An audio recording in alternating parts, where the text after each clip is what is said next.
अब आपका जैसे सिलेबस है, पहला पॉलिटिकल एंड फिजिकल डिवीजन, नहीं, political and physical divisions of India, India and world, दोनों के दोनों पढ़ने हैं, ठीक है ना। बस लाइन इतनी ही है। आप अब ज्योग्राफी उठा के देखो तो कोई भी उठा के देखो तो इतनी ही लाइन है ना। आ जाओ आ जाओ, देखा आ जाओ आ जाओ। हाँ चलो, हाँ अब पढ़ेंगे हम कैसे, वो सुन लो। आपने क्या क्या करना है वो साथ में करते रहना, ताकि आपको जब ज्योग्राफी खत्म हो तो आपको मतलब बस उसी को रिवाइज करने में आपका ज़्यादा से ज़्यादा 1 घंटा लगना चाहिए, ठीक है ना। दूसरी चीज़ ये याद रखना कि कॉन्सेप्ट वाले पार्ट में आपको इससे ज़्यादा बिल्कुल भी कुछ नहीं करना पड़ेगा। मुझे जो क्वेश्चन गलत होगा वो आपसे भी होगा, इतना आप सोच के, मगर वो वही कि ऐसा नहीं कि मैंने पढ़ाया आपने याद ही नहीं रखा, फिर वो आपसे गलत होगा, मुझसे नहीं होगा, है नहीं। देखो अभी क्वेश्चन जैसे फॉर एग्जांपल अगर आप अभी के क्वेश्चन देखोगे तो क्वेश्चन जो है स्टेटमेंट वाइज आ रहे है ना, स्टेटमेंट बेस्ड आ रहे हैं। तो स्टेटमेंट बेस्ड क्वेश्चन को निकालने के लिए फैक्ट के साथ साथ कॉन्सेप्ट का होना भी जरूरी है, ठीक है। तो अब जैसे मैंने इतने टाइम से पढ़ा है या पढ़ाया भी है, तो जितना मुझे पता होगा मैं वो सारा बोलूंगा, ठीक। इसका मतलब कॉन्सेप्ट वाले पार्ट से जो क्वेश्चन अब आपका तैयारी में कंपटीशन लोगों के साथ ही है, आपसे ज्यादा उसी का नॉलेज होगा जो सिविल सर्विसेज के लिए तैयारी कर रहा है नहीं। तो पहली चीज उस लेवल तक लाना है। तो कॉन्सेप्ट वाले पार्ट में आप अगर प्रॉपरली रिवाइज कर रहे हो साथ ही साथ में और समझ भी रहे हो, ठीक है, तो कॉन्सेप्ट वाले पार्ट में आपसे कुछ भी नहीं छूटेगा। ये समझ लेना आपसे छूट रहा है मतलब मुझसे भी छूट रहा है, तो फिर मेरे जैसे जो है उनसे भी छूट रहे है ना। तो ये समझ लेना फिर वो मैक्सिमम से ही छूट रहे है नहीं। तो दूसरा है कि फैक्ट वाला पार्ट। अब फैक्ट सारे के सारे, कुछ फैक्ट ऐसे भी हों शायद वो एट द टाइम क्लास को पढ़ाते पढ़ाते जहन में ना आए, है ना, क्योंकि इंसान है सारे फैक्ट नहीं बोल सकता। वो फैक्ट आपको नोट्स में मिलेंगे ही मिलेंगे।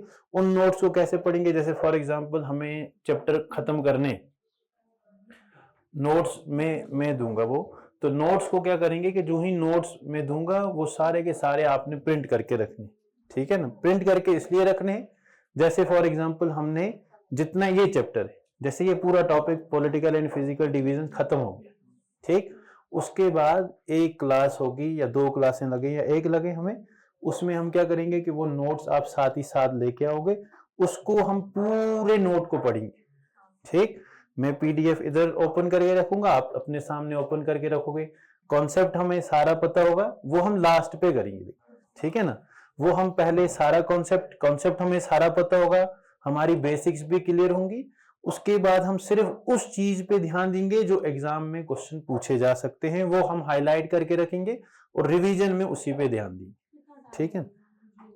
वो अब ऐसे पहले से बोल देंगे तो फिर उस तरह जितना कम लगेगा उतना कम लगाने की कोशिश, अगर पहले से हम टारगेट करेंगे ना इतना कम लगाना है ना, तो फिर ज्यादा कम लगाने के चक्कर में इंसान जल्दी जल्दी निकलेगा, ठीक है।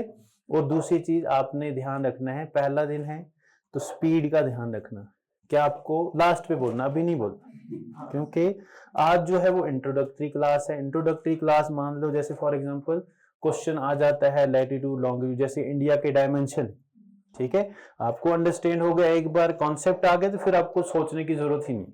तो कुछ चीजें हैं जो ज्योग्राफी में, जैसे हम कोई भी बुक पढ़ते हैं उसके लिए लैंग्वेज होती है नहीं, तो ज्योग्राफी की भी लैंग्वेज है और ज्योग्राफी की लैंग्वेज को हम कहते हैं मैपिंग, है ना। तो मतलब ज्योग्राफी आप तभी समझ सकते हो, अब आपका ज्योग्राफी में क्लाइमेटोलॉजी ऐसे वाले पार्ट नहीं है, ठीक।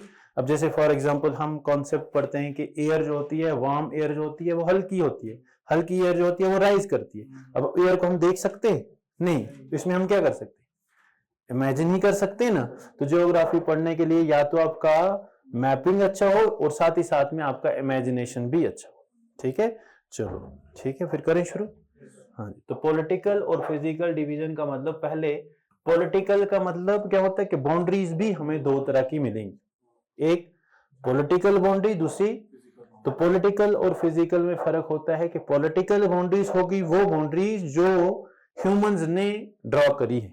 जैसे इंडिया और पाकिस्तान के बीच में बॉर्डर है, किसने ड्रॉ किया? अंग्रेज था जिसका नाम रेड क्लिफ था, उसने ड्रॉ कर दिया, तो रेड क्लिफ लाइन बन गई, है नी। दुरन लाइन अफगानिस्तान के साथ खींच ली, मैकमोहन लाइन चाइना के साथ खींच ली। ये सारी हम पढ़ेंगे, मतलब इस सिलेबस की इस लाइन से हम यही समझते हैं कि पॉलिटिकल बाउंड्रीज में मुझे कौन सी बाउंड्रीज पढ़नी, जो पॉलिटिकली है जो ह्यूमंस ने खींची हुई। दूसरा, फिजिकल डिविजन्स भी पढ़ने।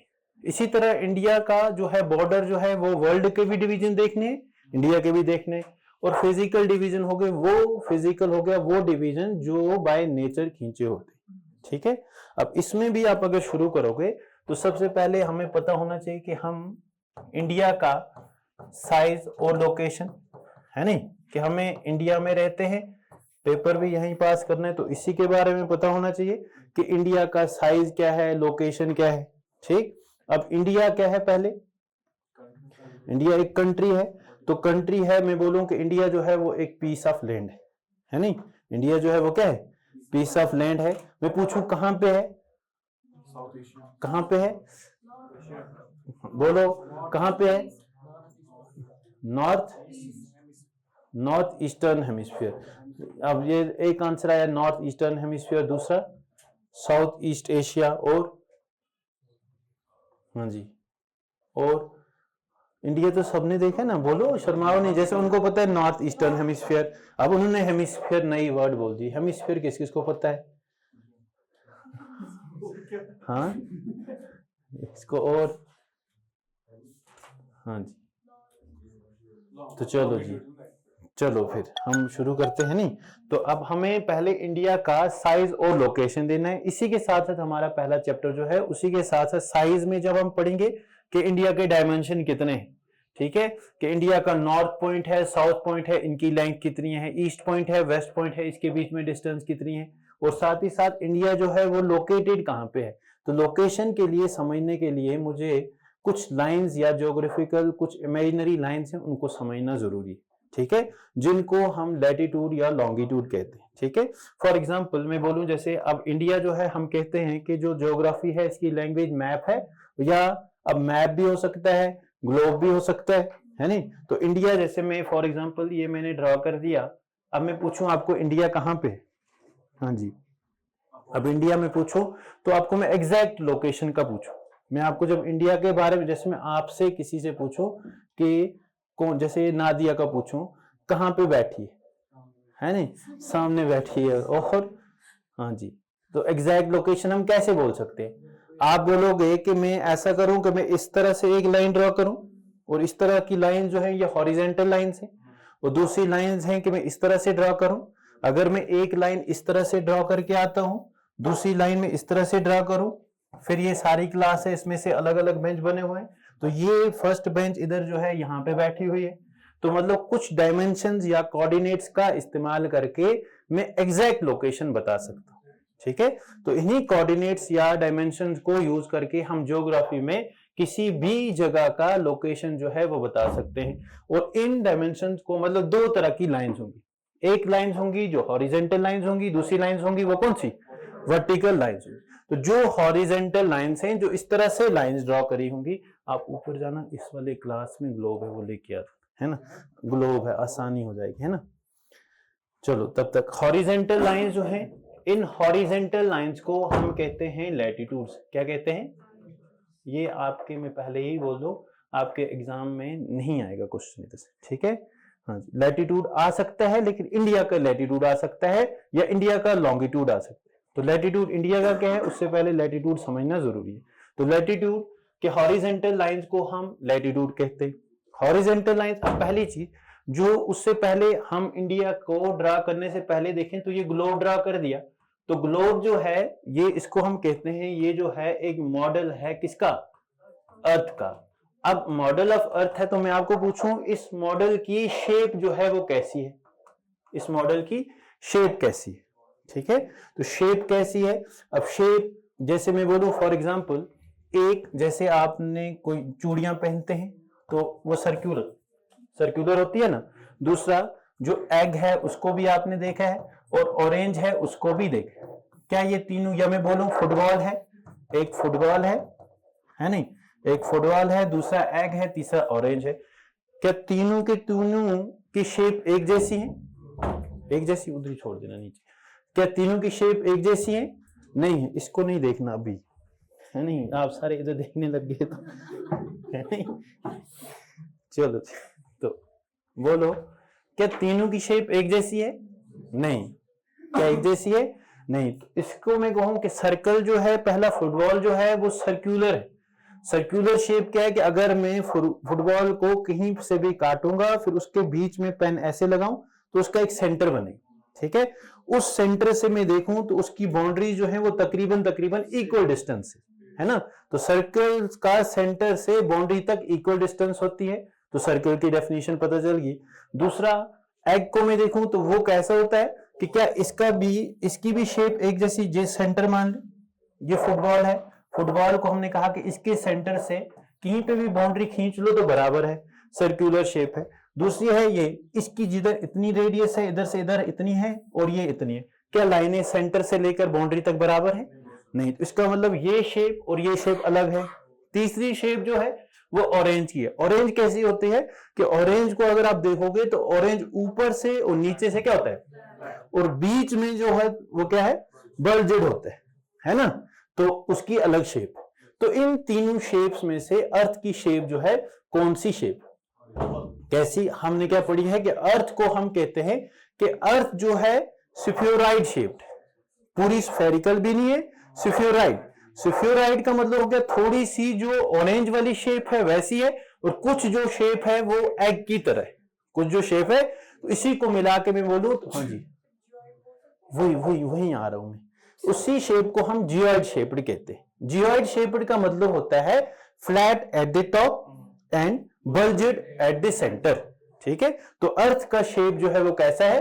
अब आपको ऐसा पूछ लिया जाए कि ओब्लेट स्फीयरॉइड है, या ओब्लेट स्फीयरॉइड का मतलब भी हो गया कि अब जो है अर्थ, हम यूजुअली पढ़ लेते हैं कि अर्थ की शेप जो है वो स्फेरिकल है। स्फेरिकल मतलब है कि स्फीयर जैसी है। अब एग्जैक्ट शेप जो है वो जियोइड है, या मैं उसको ओब्लेट स्फीयरॉइड भी कह सकता हूं। ओब्लेट स्फीयरॉइड का मतलब होता है कि ये फ्लैट एट द टॉप है और बल्जेड एट द बॉटम है, बल्जेड एट द सेंटर है, ठीक है। तो पहला चीज की शेप ऑफ अर्थ मुझे पता चल गई। अब इसी अर्थ जो है एक प्लेनेट है, इसी प्लेनेट पे इंडिया जो है वो कहीं पे लोकेटेड है। मुझे उस इंडिया की एग्जैक्ट लोकेशन जो है वो देखनी है। उस एग्जैक्ट लोकेशन को दिखाने के लिए मुझे दो लाइंस की, जैसे नादिया की पोजीशन दिखाने के लिए मुझे हॉरिजेंटल लाइंस और वर्टिकल लाइंस की जरूरत पड़ी, इसी तरह मुझे इंडिया की लोकेशन को भी डिनोट करने के लिए, दिखाने के लिए दो लाइंस की जरूरत है। एक को हम हॉरिजेंटल कहते हैं, दूसरे को, तो जो हॉरिजेंटल लाइंस है, जो हॉरिजेंटल, पहली चीज हॉरिजेंटल लाइंस को हम लैटिट्यूड्स कहते हैं। क्या कहते हैं? और ये याद रखना है, ये जो लाइंस हैं ये कोई एक्चुअल लाइंस नहीं है, इमेजिनरी लाइंस। ये क्या है? Imaginary lines. दूसरा, अब शेप ऑफ हमें ये पता चल गई कि ओब्लेट स्फीयरॉइड है, तो हम मान लेते हैं कि स्फेरिकल है, थोड़ी थोड़ी स्फीयर जैसी मिलती जुलती है।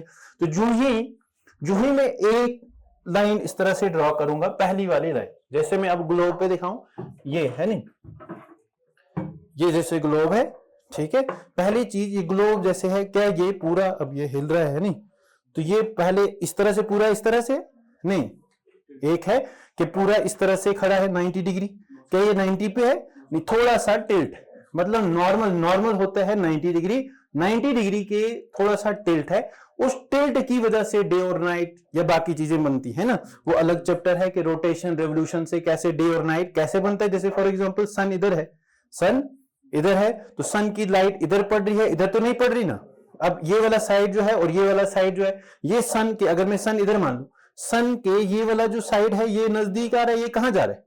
तो जो नजदीक आ रहा है तो वहां पे क्या होगा? लाइट जो है जल्दी पहुंच रही है, जो दूर है वहां पे लाइट क्या होगी? सन को ऐसे मान लो कि सन आपका हीटिंग ऑब्जेक्ट है, मैंने इधर रख दिया, जो जितना उस हीटिंग ऑब्जेक्ट, हीटर इधर जला के रख दिया, उस हीटर के पास जो जितना नजदीक है उसको उतनी गर्मी ज्यादा मिलेगी, जो जितना दूर है, आ जाओ तो जो जितना नजदीक है वो उतना ही, उसको उतनी हीट इंटेंसिटी दिखेगी, जो जितना दूर है वो उतना ही उसको क्या होगा? ठंडक फील होगी, ठीक है। चलो, अब पहला चीज कि शेप ऑफ अर्थ जो है स्फेरिकल है, तो पहली चीज हम इनको लाइंस कहते हैं, ठीक है ना। लाइन असल में ये लाइन नहीं है बल्कि ये सर्कल होती है, लेकिन हम ये बोर्ड जो है कितने डायमेंशन है, 2 डायमेंशन है, एक इसकी लेंथ था, दूसरी क्या है ब्रेथ, तो ये अर्थ जो है हमारी 3 डायमेंशन है, तो 3 डायमेंशन इस पे रिप्रेजेंट नहीं कर सकते। अब लाइंस हम इनको मानते हैं, ये जैसे ये लाइन ड्रॉ करी हुई है, ये जो आपको दिखती है, आपको इतनी दिखती है, जो इस साइड से देख रहे हैं उनको इधर दिखता होगा, जो इस साइड से देख रहे हैं उनको इधर दिखता होगा, जो उस साइड से दिख रहे हैं इधर दिखता, ना सामने वालों को इधर वालों को, ये आपको नहीं दिखता, ये मुझे दिखता, मुझे ये वाला नहीं दिखता। तो इसी तरह बोर्ड पे भी हम ड्रा करते हैं तो ये वाली लाइन दिखती है, बैक साइड में हमें नहीं दिखती, ठीक है। तो हम इन लाइंस को, असल में ये लाइंस नहीं है बल्कि ये क्या होते हैं कि ये सर्कल्स होते हैं, ये क्या है सर्कल। तो पहली हॉरिजेंटल लाइन, पहली हॉरिजेंटल लाइन, इस पहली हॉरिजेंटल लाइन जो अर्थ को अब अर्थ को हमने कहा इसकी शेप जो है थोड़ी सी स्फेरिकल है, तो हम स्फीयर मान लेते हैं, तो स्फीयर को 2 हिस्सों में डिवाइड करेगी, स्फीयर को 2 हिस्सों में डिवाइड करेगी, जो स्फीयर को 2 हिस्सों में डिवाइड करेगी, ऊपर वाला हिस्सा नॉर्थ है तो नॉर्दर्न हेमिस्फीयर हो जाएगा, नीचे वाला हिस्सा साउथ है तो साउदर्न हेमिस्फीयर हो जाएगा। इतना समझ गए। तो पहली ये जो पहला लैटिट्यूड है इसको हम इक्वेटर कहते हैं, क्या कहते हैं इक्वेटर, और इसको हम मान लेते हैं, अब इसको मार्क कर देते हैं 0 डिग्री। अब डिग्री क्या होता है, डिग्री होता है कि जो ये लाइन आपने ड्रॉ करी है ये उसके सेंटर के साथ कितने डिग्री का कितना एंगल बनाता है, जितने जितने एंगल बनाएगा। अब जैसे फॉर एग्जांपल ये ग्लोब है, इसको मैं इस तरह से इधर से हम इसको इतना सारा काटे, जैसे हम एप्पल को काटते हैं ना, इस तरह से काटूं मैं, इस तरह इतना हिस्सा मैं इसको काट दूं, फिर अभी तो मुझे इसका सेंटर नहीं दिखता, तब मुझे इसका क्या होगा सेंटर दिखेगा। उस सेंटर से मैं क्या करूं कि लाइनें बाहर ड्रा करना शुरू करूं, फिर उस सेंटर से क्या करूं कि एंगल्स मेजर करना शुरू करूं, उन्हीं एंगल्स को हम डिग्री से रिप्रेजेंट करेंगे, जो जितने डिग्री का एंगल बनाएगा उतनी डिग्री रख देंगे। तो पहली लाइन हॉरिजेंटल, पहली लाइन जिनको हम लैटिट्यूड कहते हैं, और सबसे पहली लाइन को हम लैटिट्यूड को हम इक्वेटर कहते हैं। क्या कहते हैं इक्वेटर को हम ग्रेट सर्कल भी कहते हैं, इक्वेटर को हम ग्रेट सर्कल भी कहते हैं। ये इक्वेटर 2 हेमिस्फीयर में डिवाइड करता है, नॉर्दर्न हेमिस्फीयर, साउदर्न हेमिस्फीयर। अगर हम कोई भी बुक उठा के देखें उसके बारे में, जो ही हम इंडिया के बारे में पढ़ते हैं तो पहली लाइन हम इंडिया के बारे में जानते हैं कि इंडिया जो है वो पीस ऑफ लैंड है ना।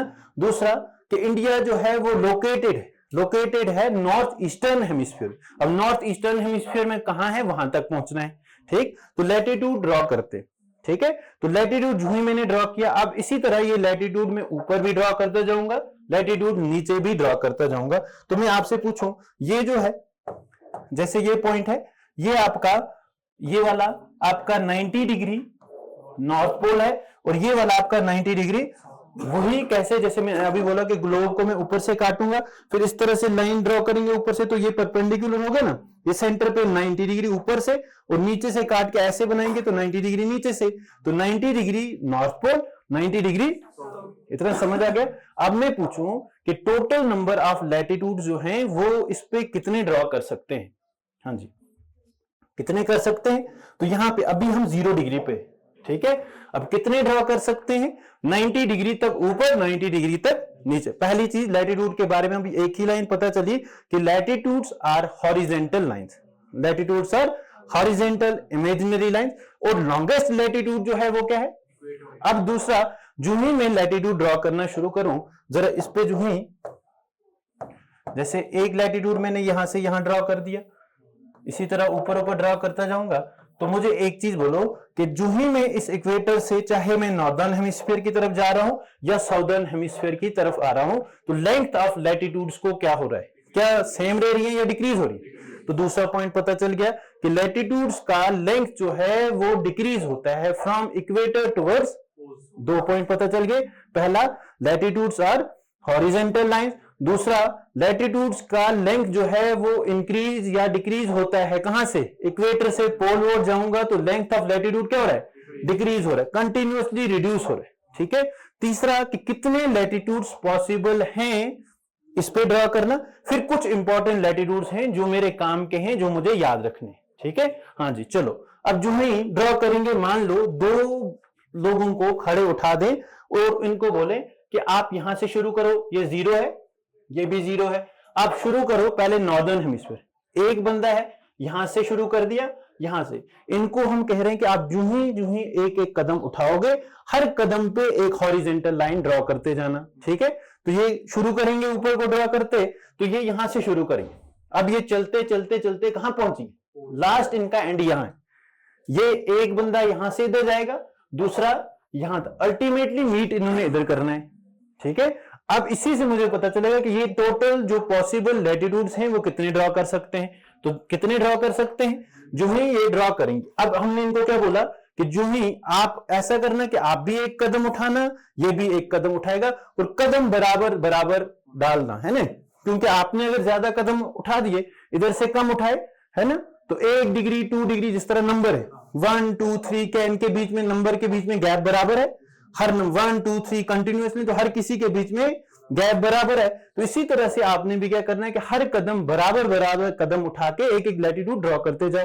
तो पहला लैटिट्यूड 1 पे ड्रॉ करेंगे, ये इस तरह 1 पे एक लाइन ड्रॉ कर दी, तो चलते चलते एक टाइम है कि ये 90 से नीचे मान लो 89 पे पहुंच गया। ये भी, इसने भी 89 कदम उठाए, इसने भी 89 कदम उठाए। तो कितने लैटिट्यूड अभी तक ड्रॉ किए, 0 वाला हमने खुद ड्रॉ किया है, ये ध्यान रखना, 0 वाला हमने खुद ड्रॉ किया, उसके बाद हमने काम पे बंदे लगा दिए, अब आप ड्रॉ करो, ठीक है। तो 89 इसने इधर से भी कदम उठाए, उसने भी करे, तो मैं बोलूं कि इसने 0 से ऊपर नॉर्दर्न हेमिस्फीयर में कितने लैटिट्यूड्स ड्रॉ कर दिए हैं अभी तक, अभी तक कितने हो गए, 89 हो गए। 89 लैटिट्यूड यहां तक आगे, हर कदम पे एक एक लाइन ड्रॉ कर रहे हैं और चलते जा रहे। ये असल में लाइन नहीं है, जो हम सर्कल है, क्योंकि हमें दिखता आधा ही है तो हम लाइन मान के चलते। अब जो ही उसके बाद ये नेक्स्ट कदम उठाएगा तो कहां पहुंचा, और ये वाला भी उठाएगा तो कहां पहुंचा।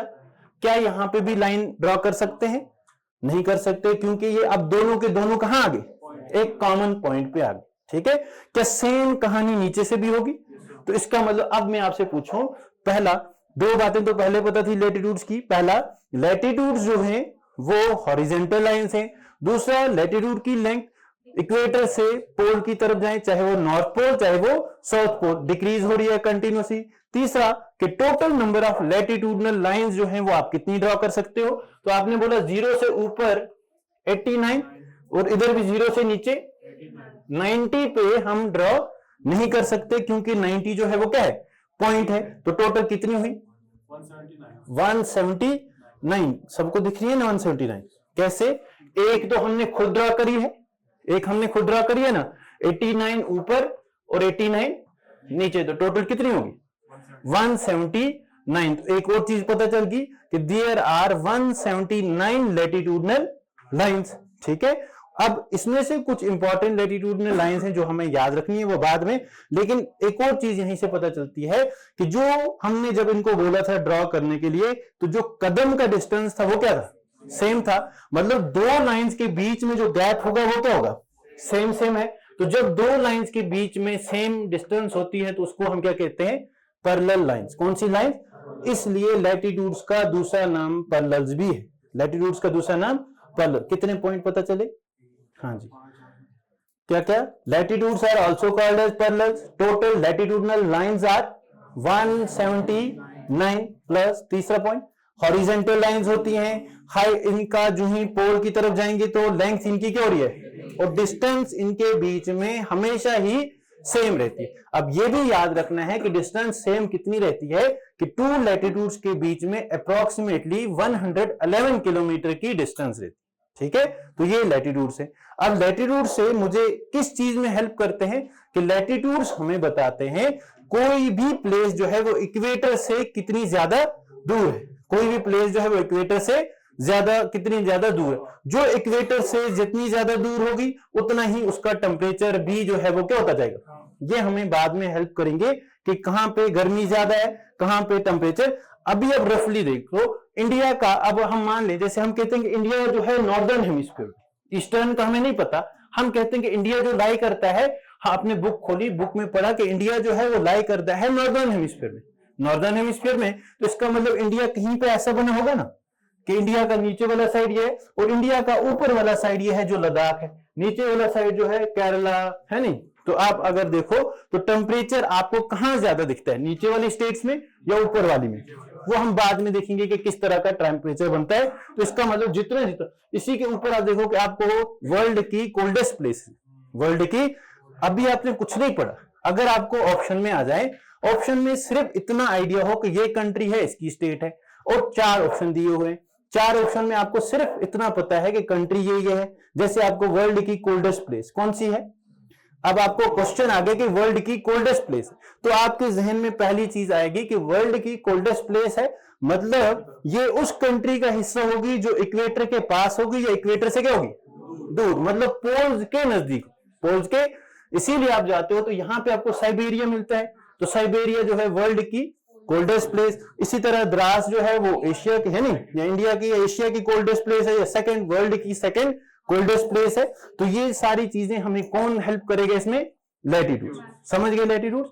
अब ये लैटिट्यूड की जरूरत क्यों है कि लैटिट्यूड हमें बताएगा, पहला इसने हमें ये बता दिया कि नॉर्दर्न हेमिस्फीयर कहां है, हम इंडिया ढूंढ रहे हैं ना, तो पहले हमें पता है कि इंडिया का, हमें पता है कि इंडिया जो है वो नॉर्थ ईस्टर्न हेमिस्फीयर में है नहीं।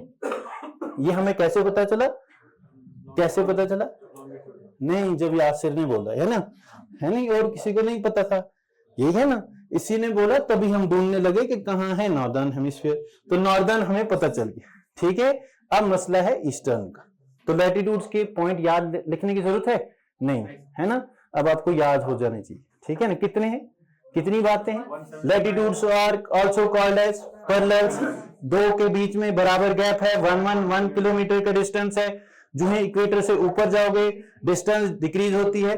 कुछ इंपॉर्टेंट लैटिट्यूड्स हैं वो आपने याद रखने हैं। एक जो 0 डिग्री पे है इसको हम कहते हैं इक्वेटर, क्या कहते हैं, एक और होता है कि जब हम ऊपर ऊपर जाएंगे तो 23 और 23 के बीच, 23 और 24 के बीच में एक लाइन है जिसको हम कहते हैं 23 1/2 डिग्री नॉर्दर्न हेमिस्फीयर में। यही सेम लाइन आपने याद रखनी है साउदर्न हेमिस्फीयर में, साउदर्न हेमिस्फीयर में भी यही 23 1/2, 23 1/2, इसके साथ एस लिख देंगे तो साउदर्न हेमिस्फीयर हो गया। तो ये जो 23 1/2 नॉर्थ है और 23 1/2 साउथ है, इसको हम कहते हैं ट्रॉपिक ऑफ कैप्रिकॉर्न, और इसको हम कहते हैं ट्रॉपिक ऑफ, इसको हम कहते हैं ट्रॉपिक ऑफ कैंसर। ठीक है, हो गया ये भी। उसके बाद जो ही ऊपर जाओगे तो एक और लाइन है 66 1/2 डिग्री नॉर्थ, और इधर से 66 1/2 डिग्री साउथ।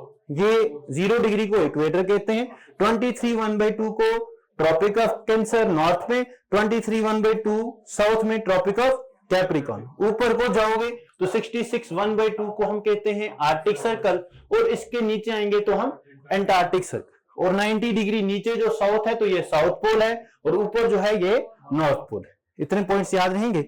चलो अब लैटिट्यूड के बाद लॉन्गिट्यूड पे आते हैं। ठीक है, इसको मैं ऐसे ही रखूंगा, बाद में किसी को देखना हो, है नहीं। चलो, तो लॉन्गिट्यूड्स के बारे में इसी तरह से, जिस तरह से उसमें देखा, तो लैटिट्यूड्स हमें हेल्प करते हैं किसी भी प्लेस का डिस्टेंस बताना इक्वेटर से कितना ज्यादा दूर है। ठीक है, पहला उसमें हमने कहा latitudes are horizontal lines, longitudes उसका उल्टा हो जाएंगी, longitudes are vertical lines. Vertical lines मतलब ये जैसे अब ये ग्लोब है टिल्ट करके, ठीक है, वर्टिकल कैसे, वर्टिकल मतलब ये ना इधर से, ठीक है, यहां से ड्रॉ करेंगे कहां तक, नीचे। ये लाइन मैंने इधर से ड्रॉ करी, ये आपको दिखती है, लेकिन ये क्या कंप्लीट हुआ, मैंने मान लो इस ग्लोब को काट के 2 हिस्से करने।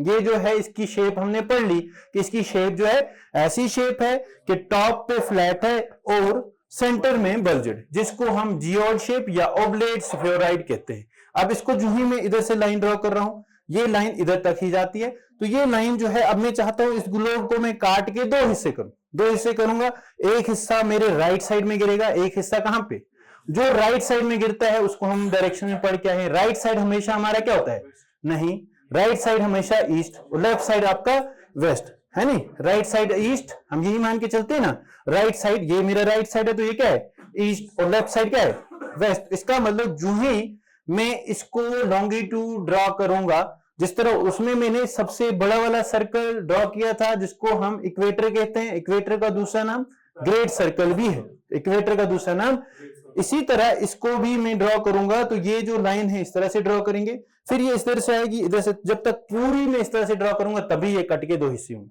तो इसका मतलब जो ही मैं लॉन्गिट्यूड ड्रॉ करूंगा तो इसकी वजह से क्या होगा कि एक हिस्सा मेरा क्या बन जाएगा, एक हिस्सा मेरा बन जाएगा वेस्टर्न, और दूसरा क्या बन जाएगी। तो अब मुझे ग्लोब के हिस्से पता चल जाएंगे। नॉर्थ और साउथ मुझे लैटिट्यूड की वजह से पता चले, वो जब मैंने कैसे पता चला कि जब मैं इसको इधर से लाऊंगा, है ना, क्या लाएंगे, आरी, है ना, आरी लेके आएंगे, इधर से काटेंगे, एक हिस्सा ऊपर उठ गया तो नॉर्दर्न हेमिस्फीयर, नीचे वाला हिस्सा साउदर्न हेमिस्फीयर। अब मैं इसको इस तरह से काट रहा हूं तो ये इस साइड का हिस्सा ईस्टर्न, ये साइड, है ना, अलग अलग हिस्से कर दिए, तो अलग अलग हिस्से। अब इधर से मान लो यहां से ये उल्टा बन गया, है ना,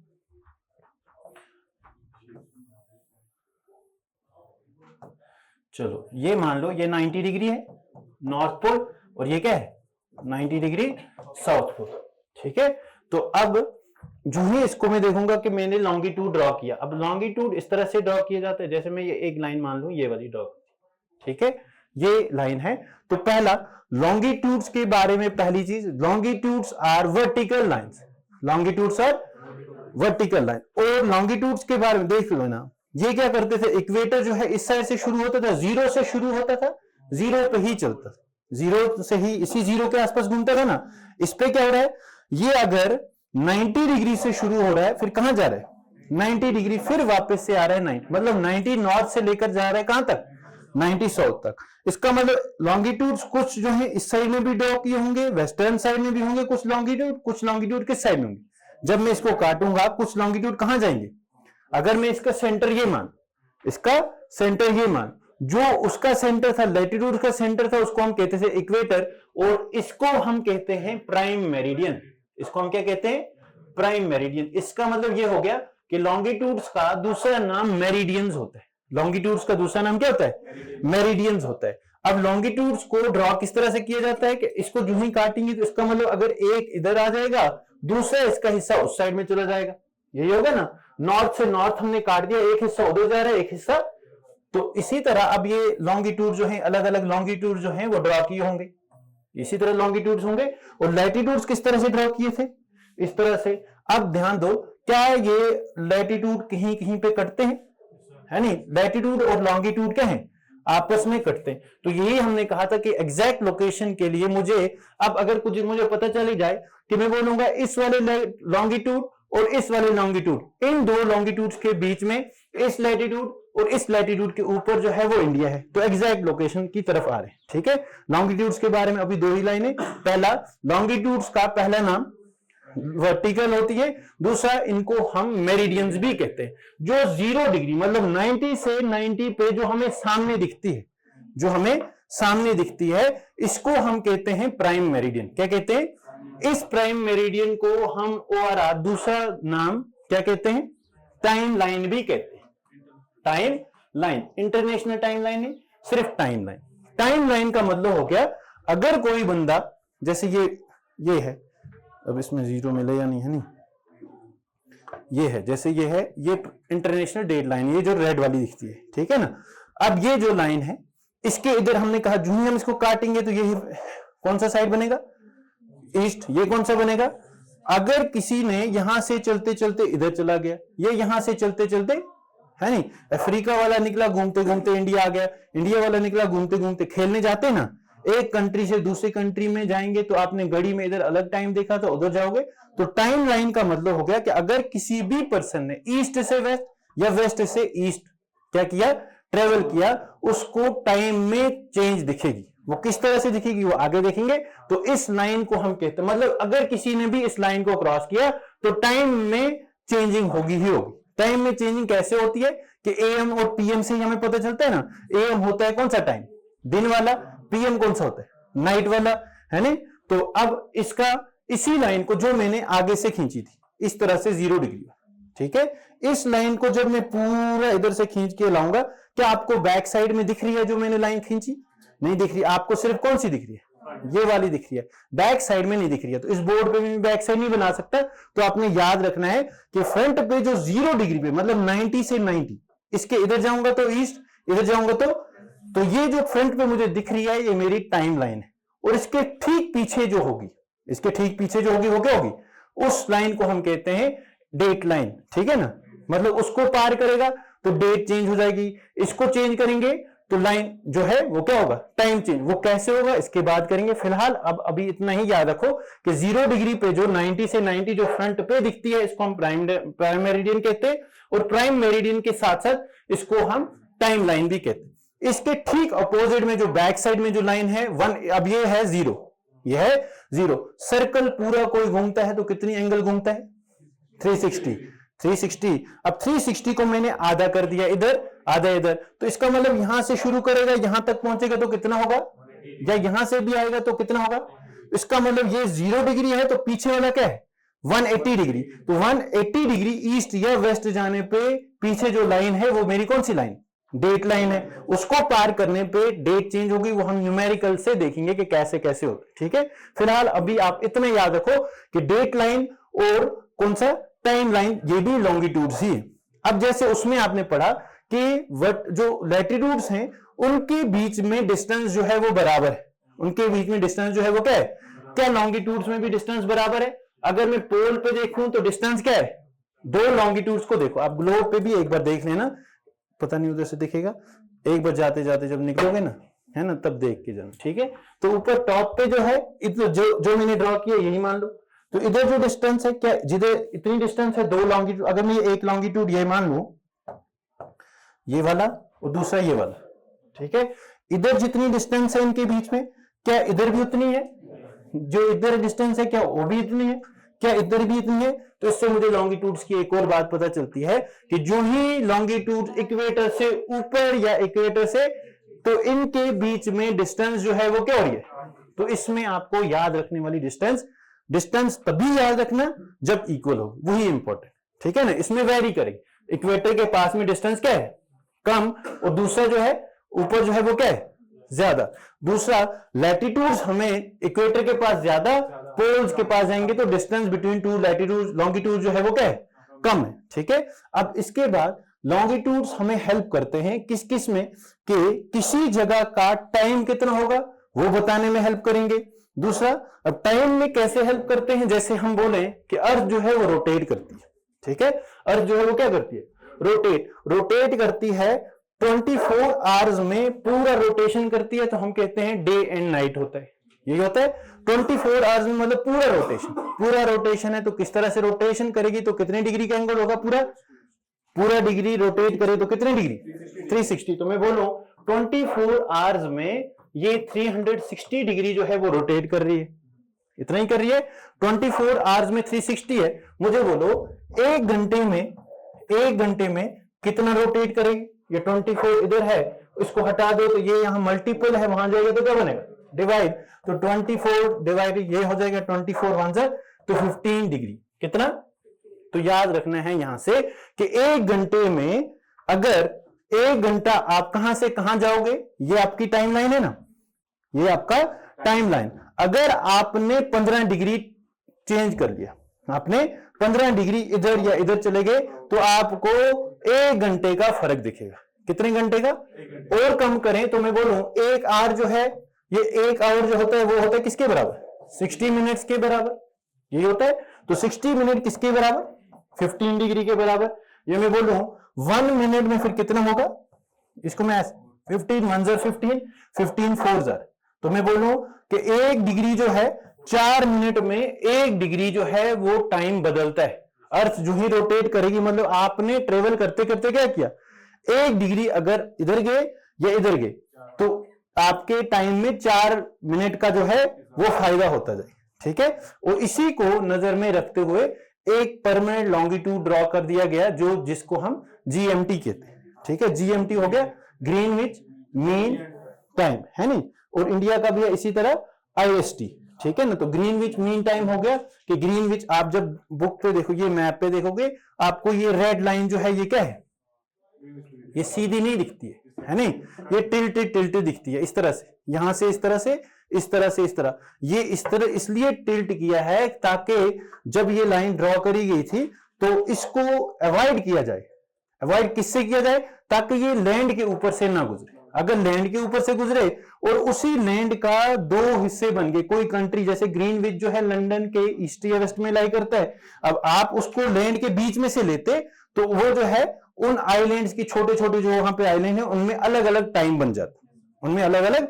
तो उस कंफ्यूजन को बचाने के लिए क्या किया गया है कि इसको थोड़ा टिल्ट किया गया है कि ताकि वाटर के ऊपर ऊपर से ही पास किया जाए। ठीक है, ये आपसे कोई नहीं पूछेगा, याद रख लेना है। तो जीएमटी का टाइम मान लो अगर मैं 0 डिग्री, कितना है 0 डिग्री। अब पहले इंडिया का लोकेशन बताने के लिए हमें लैटिट्यूड और लॉन्गिट्यूड पता चल गए। तो इंडिया के बारे में हम कहते हैं कि इंडिया जो है वो लाई करता है नॉर्दर्न हेमिस्फीयर।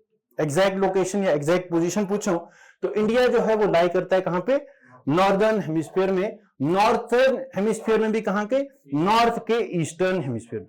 अब मैं इसको अलग से बनाऊं कि नॉर्थ ईस्टर्न कौन सा होगा, पहली चीज इसके ऊपर नॉर्दर्न, और नॉर्थ ईस्टर्न कौन सा होगा।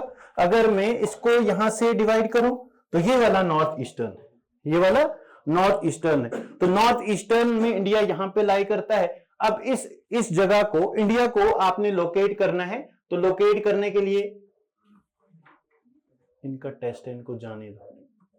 जैसे ये मान लेना अभी इंडिया है ना, इससे अच्छा आता है मुझे बनाना, लेकिन बाद में बनाऊंगा। ठीक, चलो तंग तो नहीं आए, हाँ तंग आ गए, हाँ चलो।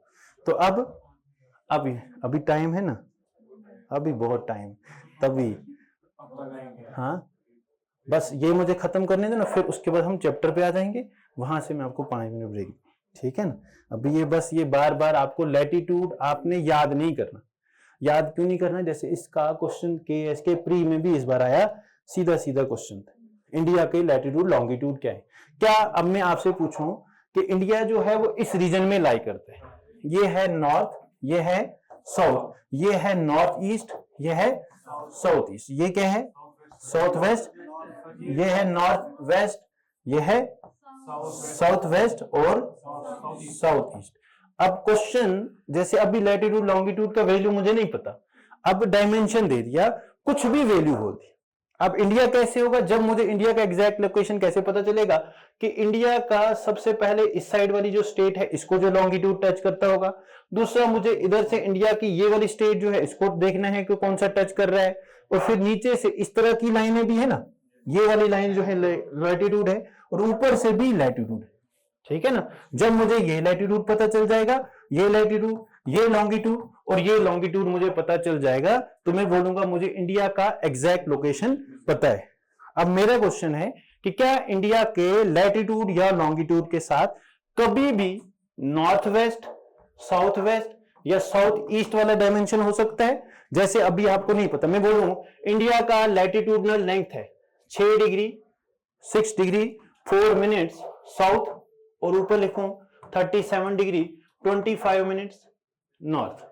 तो क्या ये सही हो सकता है, हाँ क्या ये सही हो सकता है। मैं लिखूं, अभी आपको इंडिया के डायमेंशन नहीं पता, अभी हमें नहीं पता इंडिया कहां कहां लाई करता है। जैसे लाई करता है इंडिया, इंडिया के जो ठीक नीचे से लैटिट्यूड जाता है उसको वो 6 डिग्री 4 मिनट्स। अब इंडिया का मतलब दो चीजें हैं, इंडिया जो है, पहले मैं इंडिया की डेफिनेशन पूरी पढ़ूं तो इंडिया हम कहते हैं कि India is union of states and territories.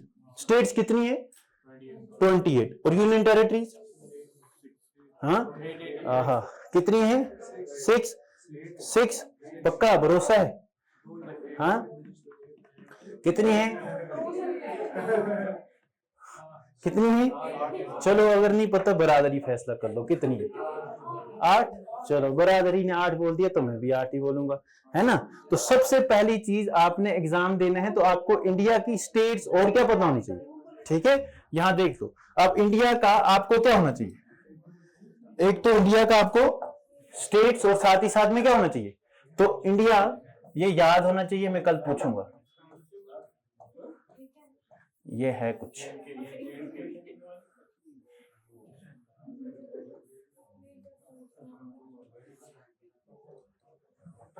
चलो रेस्ट है, जब तक मैं इंडिया बना रहा हूं, है नहीं, तब तक आपका ब्रेक, जो ही इंडिया बन जाएगा फिर समझो ब्रेक खत्म, बन गया। चलो अब इंडिया का लैटिट्यूड, पहली चीज हमने कहा कि इंडिया, अब से ध्यान रखना है, ठीक है ना, वो बस बेसिक था, आपको लैटिट्यूड जो है वो याद ना करने पड़े। ठीक, अब इंडिया का लैटिट्यूड हमने पढ़ा कि इंडिया जो है, इतना वर्ड आपको पता होना चाहिए कि इंडिया जो है वो कंप्लीटली लाई करता है north eastern hemisphere, north eastern वो हम समझ गए कि किस तरह से नॉर्थ ईस्टर्न हेमिस्फीयर बना। जब लैटिट्यूड लॉन्गिट्यूड कट गए तो उन्होंने एक हिस्सा स्फीयर का बना दिया जिसको हम नॉर्थ ईस्टर्न कहते।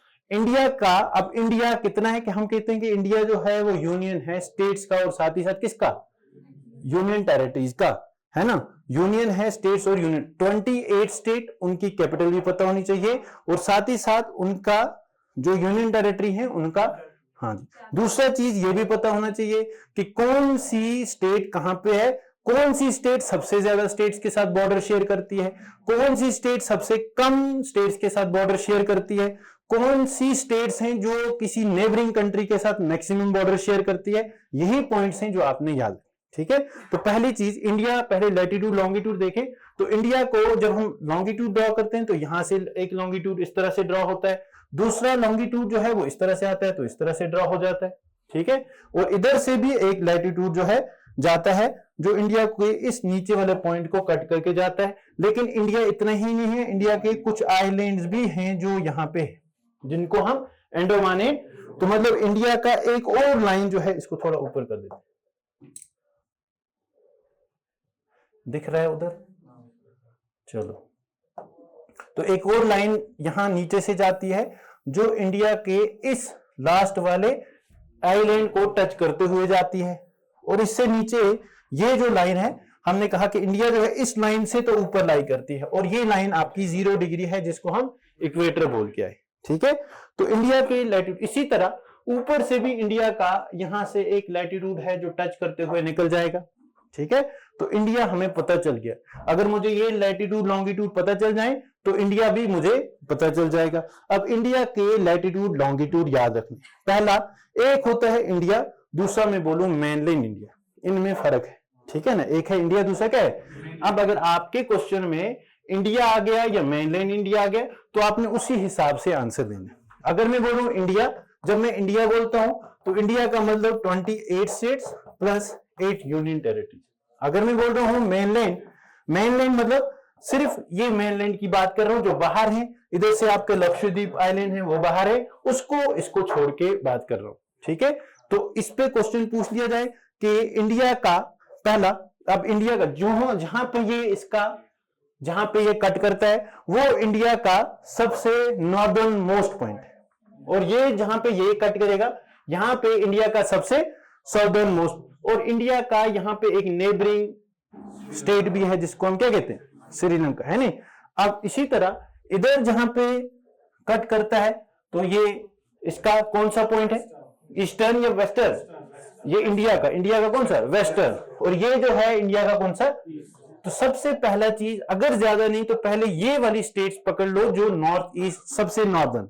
तो इंडिया का सबसे ऊपर या नॉर्दर्न मोस्ट पॉइंट में बोलूं तो नॉर्दर्न मोस्ट पॉइंट कौन सा है, पहली चीज लाई कहां पे करता है कि अगर आप देखोगे तो इस पॉइंट से इधर इधर ये ऊपर वाला हिस्सा जो है ये, इसको हम पीओ को कहते हैं जो पाकिस्तान ने ऑक्यूपाई करके रखे, और ये वाला जो है ये अक्साई चीन वाला एरिया है जो चाइना के अंडर कंट्रोल है, ठीक है। तो अब इधर जो सबसे ऊपर वाला पार्ट है मतलब वो अभी प्रेजेंटली इंडिया की टेरिटरी से बाहर है लेकिन ऊपर है, लद्दाख के ऊपर है। तो इस पॉइंट का नाम क्या है, इंदिरा पॉइंट, क्या नाम है, और इसका लैटिट्यूड है 37 डिग्री 25 मिनट्स।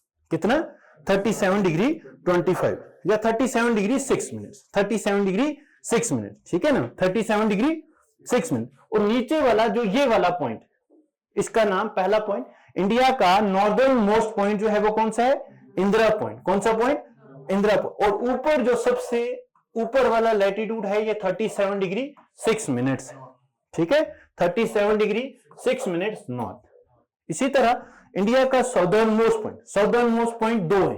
कितने हैं, 2। कौन कौन सा, एक मेनलैंड का है, दूसरा किसका, ये जो इधर कट रहा है। तो ये जो है ये लाइन जो है, अब यहां पे देखो, यहां से देखो, इधर से 0 डिग्री है तो 0 डिग्री के ऊपर है ना, तो ये जो है ये है 6 डिग्री 4 मिनट्स तकरीबन, अप्रोक्सीमेटली 6 डिग्री 4 मिनट्स। और ये वाला ऊपर जाओगे तो ये आपका 8 डिग्री 4 मिनट्स जो है साउथ है कि नॉर्थ, इधर ही फंस गए। कौन सा है, साउथ का तो काम ही नहीं है, साउथ का तो काम ही नहीं है ना, यही रीजन था वो समझाने का। अगर फिर से साउथ करके तो मतलब ही नहीं कि इक्वेटर के ऊपर है, ये इंडिया का साउदर्न मोस्ट पॉइंट हो सकता है, लेकिन लैटिट्यूड साउथ हो सकता है नहीं, क्योंकि इंडिया जो है वो कंप्लीटली लाई करता है किस हिस्से में, तो ये इंडिया का 8 डिग्री 4 नॉर्थ है, ये 6 डिग्री 4 नॉर्थ है। ठीक है, तो अब मुझे इंडिया के बारे में एक बात पता चल गई कि इंडिया लाई करता है दो लैटिट्यूड्स के बीच में, 8 डिग्री 4 और 37 डिग्री 6, ये मेनलैंड के लैटिट्यूड्स हैं। दूसरा, हाँ जी, दूसरा 6 डिग्री मेनलैंड वाला 8 डिग्री 4 और 37 डिग्री, ऊपर वाले का नाम इंदिरा कोल है, ऊपर वाले का इंदिरा कोल, और इस वाले का, उसका मैंने इंदिरा पॉइंट बोल दिया था, इंदिरा पॉइंट, इसका नाम इंदिरा पॉइंट भी है, इसका नाम पिग्मेलियन पॉइंट भी है, ठीक है ना, पार्सन पॉइंट भी है, इसके 2-3 नाम, ठीक है, इसका नाम इंदिरा पॉइंट भी है, पिग्मेलियन PYGMALION, ठीक है ना, पिग्मेलियन पॉइंट भी है, या इसका नाम पार्सन पॉइंट भी है। ये बाद में हम डिटेल में पढ़ेंगे कि कौन से आइलैंड में ये पार्सन पॉइंट जो है, अंडमान एंड निकोबार जो है ग्रुप ऑफ आइलैंड है, ठीक है, ग्रुप ऑफ आइलैंड से 500 प्लस आइलैंड है, लेकिन हमें कुछ ही 7 आइलैंड जो है वो याद रखने, 7 में से किसका हिस्सा जो है वो पिग्मेलियन पॉइंट या इंदिरा पॉइंट या पार्सन पॉइंट बनता है, ठीक है। और दूसरा ये वाला पॉइंट है जिसको हम कहते हैं कैप ऑफ कमोरिन, क्या कहते हैं, कैप ऑफ कमोरियन, या आप ऐसे भी याद रख सकते हो, ये लाई करता है किसमें, कन्याकुमारी डिस्ट्रिक्ट में, किसमें, कन्याकुमारी डिस्ट्रिक्ट में ये लाई करता है। तो ये इंडिया के नॉर्दर्न और साउदर्न मोस्ट पॉइंट है। तो नॉर्दर्न मोस्ट पॉइंट कौन से हैं, एक ही है, इंदिरा कोल। कोल का मतलब होता है हिली स्टेट्स में पास, या कोल का मतलब होता है पास, ठीक है, जिसको हम पास कहते हैं। तो हिमाचल या उत्तराखंड या ऊपर जो भी हिली एरियाज हैं उसमें कोल या ला का मतलब होता है पास, ठीक है ना। अब नीचे ये आगे इसका भी नाम याद हो गया। उसके बाद ये वाला और ये वाला, ये अप्रोक्सीमेटली 68 डिग्री और कितने 7 मिनट्स ईस्ट है, ईस्ट ही आएगा ना, क्योंकि इंडिया कहां लाई करता है, ईस्ट में 68 डिग्री, और ये वाला है 97 डिग्री 25 मिनट्स ईस्ट के वेस्ट, ये भी ईस्ट, ये भी ईस्ट। क्यों ईस्ट, क्योंकि हमने पढ़ा कि इंडिया जो है वो किस में लाई करता है, ये वाले हिस्से में लाई करता था। तो इसमें सिर्फ नॉर्थ और ईस्ट, जब लॉन्गिट्यूड आएंगे तो लॉन्गिट्यूड हमें याद रखना है। लैटिट्यूड ड्रॉ करे थे तो उन्होंने स्फीयर को डिवाइड किया था, किस स्फीयर में, नॉर्थ और, तो लैटिट्यूड्स की वजह से नॉर्थ नॉर्थ जुड़ेगा, इसको वही हो रहा है ना, लैटिट्यूड्स की वजह से नॉर्थ नॉर्थ जुड़ रहा है, और लॉन्गिट्यूड्स जब हमने लॉन्गिट्यूड ड्रॉ किए थे तो उसकी वजह से क्या हो रहा था, ईस्ट और वेस्ट हो रहा था। अब इंडिया किस साइड में लाई करता था, ईस्ट में, तो इसका मतलब लॉन्गिट्यूड की वजह से ईस्ट, लॉन्गिट्यूड की वजह से ईस्ट जुड़ेगा और लैटिट्यूड की वजह से नॉर्थ जुड़ेगा, ये समझ रहे हो ना। चलो, तो इसके बाद इस पॉइंट का नाम कौन सा पॉइंट है, गोहार मोती, ठीक है ना, GOHARMOTI, गोहार मोती। और इसका नाम किबुतु ORR, इसको एक और नाम भी वलंगू भी कहते हैं, ठीक है। इन चीजों का ध्यान रखना, ये दोनों के दोनों कोई भी ऑप्शन में हो तो आंसर मार देना, ठीक है। चलो, तो इंडिया का पहली चीज, मुझे इंडिया का लोकेशन देखना था, तो लोकेशन देख लिया मैंने, कहां कहां पता चल गया। कितने पॉइंट आपको एग्जाम के लिए याद रखने, इतने ही। पहला, इंडिया लाई करता है completely in north eastern hemisphere. India के डायमेंशन है, मेनलैंड इंडिया का नॉर्थ और लैटिट्यूडनल डायमेंशन अगर पूछ लिया जाए, अगर आपको क्वेश्चन लैटिट्यूडनल पूछ लिया जाए, तो लैटिट्यूडनल कौन कौन सा होगा, जो नीचे से लैटिट्यूड पास हो रहा है, जो ऊपर से पास है। नीचे से लैटिट्यूड 2 पास हो रहे हैं, एक मेनलैंड इंडिया को कैप ऑफ कमोरिन पे कट करता है, दूसरा अंडमान एंड निकोबार को, जिसको हम कहते हैं इंदिरा पॉइंट, वहां पे टच करता है। तो ये याद रखने हैं, ये 8 डिग्री 4, ये 6 डिग्री 4, ठीक है। अब मैं आपसे पूछूं, ये इक्वेटर से जो ही ऊपर जाएंगे, और ये भी याद रखना है कि एक लाइन जो हम इंपॉर्टेंट लाइन पढ़ के आए थे कि इंडिया से ऊपर जा रहे थे ग्लोब पे, अभी हमने ड्रॉ की थी ना, कुछ इंपॉर्टेंट लाइन जो है याद रखनी थी। उनमें से एक 23 1/2 थी, क्या वो इंडिया के बीच में कहीं होगी ना, क्योंकि 0 डिग्री से तो ऊपर है इंडिया, लेकिन 37 से क्या है, ये वाला 37 रखा है ना, 37 डिग्री, तो इसके बीच में ही कहीं पे आपका ट्रॉपिक ऑफ कैंसर है। तो ट्रॉपिक ऑफ कैंसर ये यहां से पास होता है, इस तरह से, थोड़ा टेढ़ा बनाइए, है नहीं, तो इस तरह से पास होता है, ठीक है ना। तो कितनी स्टेट से पास होता है, 8 स्टेट से। कैसे, कौन कौन सी, सबसे पहले आपको स्टेट्स का पता होना जरूरी है नहीं? पहला क्वेश्चन अब ये आपको इंडिया का पूछ लिया जाए, which is the eastern most या western most state of India? Eastern most state India की कौन सी है? ईस्टर्न मोस्ट कौन सी है? अरुणाचल प्रदेश। वेस्टर्न मोस्ट कौन सी है? गुजरात। ठीक है। नॉर्दर्न मोस्ट कौन सी है? J&K, अभी लद्दाख है नहीं, और यूटी अलग होगी ना लद्दाख, पहले J&K ही आता था, अब यूनियन टेरिटरी ऑफ लद्दाख। और साउदर्न मोस्ट कौन सी है? तमिलनाडु है नहीं, तमिलनाडु केरला दोनों है नहीं, और यहां से नीचे ये। ठीक। अब अगर एक बार स्टेट्स मुझे बता दो तभी जाकर हम देखेंगे ट्रॉपिक ऑफ कैंसर कहां से चलता है। ठीक है ना। फिर ट्रिक है याद करने के लिए, जैसे हाँ वेस्ट में गुजरात राजस्थान, मुझे झारखंड चाहिए था, इस तरह से याद कर लेंगे। लेकिन पहले स्टेट्स बताओ कौन सी स्टेट्स कहां कहां पे है। ठीक है। तो शुरू करो यहां से, सबसे ऊपर जो है वो क्या है? लद्दाख और J&K। फिर इधर से आओ, फिर उधर जाएंगे। चलो यहां से फिर इधर आएंगे तो पंजाब, पंजाब के बाद इधर से आओ, पहले लाइट पंजाब के साथ राजस्थान, फिर गुजरात, गुजरात के बाद महाराष्ट्र, महाराष्ट्र के बाद कर्नाटका, और इधर बीच में गोवा, गोवा कर्नाटका के बाद केरला। ठीक है। इतनी स्टेट्स आ गई।